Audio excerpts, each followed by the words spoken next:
Sveiki, aš Markas Fiodorovas, ortopedas traumatologas, Norsiai medicinos centro ortopedijos skyriaus vedėjas. Trumpai papasakosiu, ką reikia žinoti gydymo laikotarpiu. Pirmomis dienomis po operacijose galite jausti skausmą, tai natūralus gydymo procesas. Jei jums buvo atlikta kelio sąnario artroskopinė operacija, 4 savaitės neminkite operuotos kojos, vaikščiokite su ramentais. Jei jums buvo atlikta peties artroskopinė operacija, 4 savaitės nešiokite ranką fiksuojant įtvarą. Nuimti įtvarą galima prausintis arba atliekant tam tikrus pratimus. Kas dar svarbu?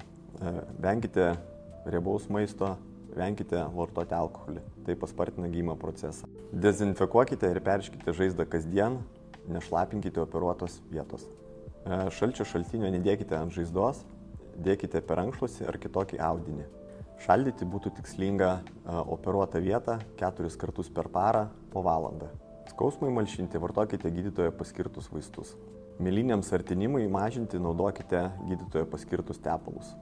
Kreipkitės į gydytoją, jei yra temperatūra aukščiau už 38 laipsnius, stipriai kraujuoja iš operuotos vietos, yra didelis patinimas operuotos vietos.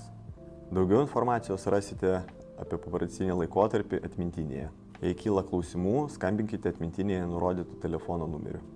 Ačiū, kad renkatės mus. Tikimės, kad jūsų laikotarpis bus sklandus.